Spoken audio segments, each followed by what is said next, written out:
De volta neste bloco, você vai conferir a opinião de um dirigente do futebol local. Olha, o futebol amazonense, eu considero que ele passa por um período de transição. Por que eu digo dessa forma, período de transição? Porque por algum tempo, algumas pessoas pensavam que o futebol amazonense tivesse um nível técnico elevado. E na verdade, o futebol amazonense ele nunca teve um nível técnico elevado. Nós tivemos alguns momentos de boas participações de equipes amazonenses, mas nós temos um problema muito sério aqui, que é o que nós chamamos de intercâmbio. O intercâmbio no processo de treinamento esportivo ele é fundamental para que o atleta possa desenvolver as suas melhores potencialidades. E nós não temos. O Amazonas fica longe dos maiores centros esportivos do país, que são o centro-sul e o sul do país, região sul principalmente. E as nossas equipes pouco participam de competições com as equipes do sul e do centro-sul do país. Então, dentro de um processo de treinamento esportivo, nós sempre vamos ter essa dificuldade. Mas por que eu digo que nós estamos passando por um período de transição? Nós estamos passando por esse período exatamente porque agora os dirigentes de clubes entenderam que tem que melhorar o padrão de organização dos clubes. Porque o clube é que tem que manter a estrutura compatível com aquilo que quer de suas equipes esportivas. Então, no momento em que os clubes do Amazonas começarem a trabalhar no sentido de organizar seus departamentos de futebol, e o Rio Negro também entra nisso, principalmente o Rio Negro, nós vamos conseguir definir um processo de treinamento que vai fazer com que os nossos atletas possam chegar a níveis de competições, a um nível de competição próximo dos atletas do Sul e do Centro-Sul. E também no Nordeste, porque o Nordeste já está muito mais avançado do que o Norte do país nesse processo de treinamento esportivo. Bem, o futebol do interior, ele sempre serviu de celeiro para o futebol da capital, porque nós temos atletas.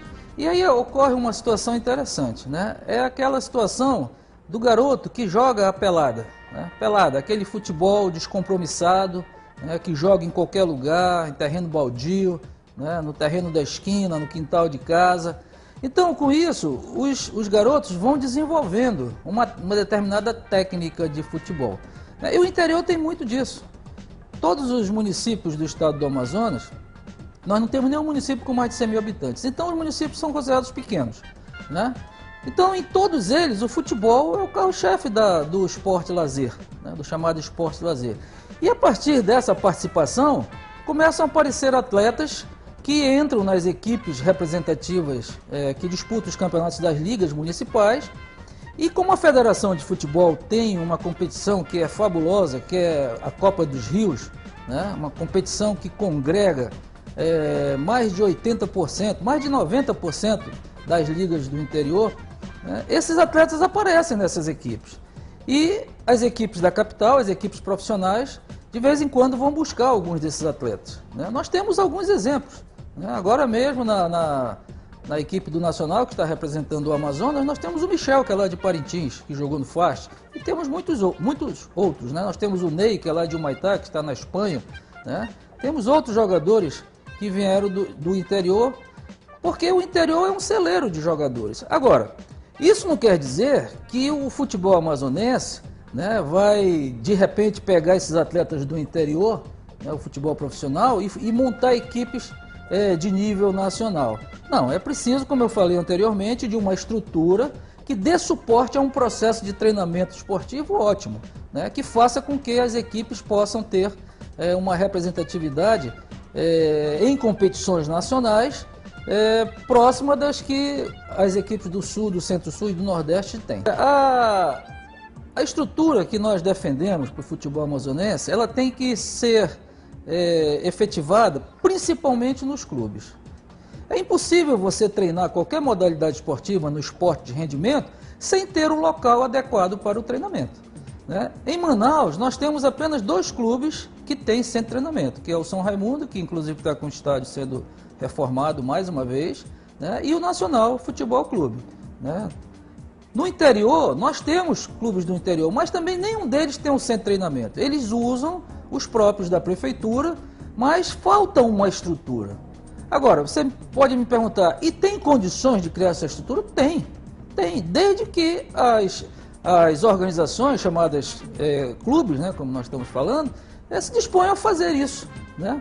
Na nossa administração aqui no clube, nós vamos partir para o nosso centro de treinamento, porque nós não podemos entender, nós não entendemos esporte de rendimento, e o futebol que nós estamos falando é esporte de rendimento, sem ter o local de treinamento, né? Agora, quando eu falo organizar, é organizar internamente o clube, né? Porque nós temos uma estrutura muito boa na federação. A federação organiza todos os campeonatos que fazem parte do seu calendário. Ora, uma federação que faz isso não pode ser uma federação desorganizada, né? Agora, é importante que os clubes façam investimento nos seus departamentos de futebol, né? É o que nós vamos tentar fazer aqui no clube. Olha, nós estamos há 2 meses na direção do Atlético Negro Clube. Então, dentro do nosso planejamento, nós vamos começar pelo trabalho do centro de treinamento de futebol, né? Já estamos vendo terrenos onde possamos fazer esse centro de treinamento, ver como nós vamos arrecadar recursos para fazer isso daí.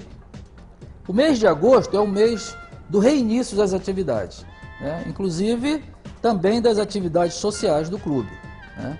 O que nós pretendemos fazer é uma equipe básica que seja permanente, porque nós não conseguimos entender uma equipe esportiva que não treine o ano todo, né? Aí você pode perguntar, mas dá para fazer equipe permanente sem competições?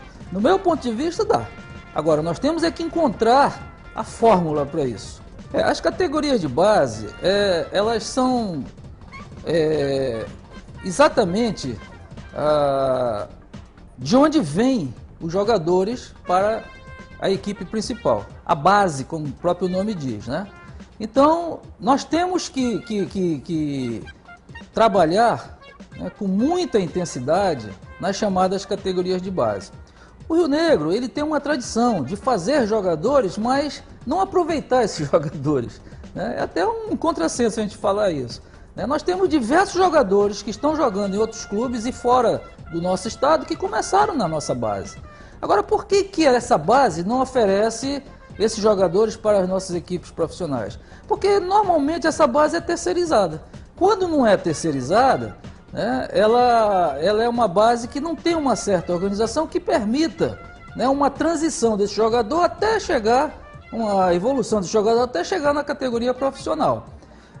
Quem quiser fazer boas equipes de profissional tem que pensar na base, né? E essa base significa jogadores mirins, infantis, infanto-juvenil, juvenil, até chegar a juniores, que é a transição para a categoria de profissional. Mas é preciso que nós tenhamos um centro de treinamento, porque não adianta nós querermos fazer um trabalho de base sem ter um local de treinar, né? Tem que ter um gramado em condições para treinar os atletas, porque o investimento no processo de treinamento esportivo é o treinamento.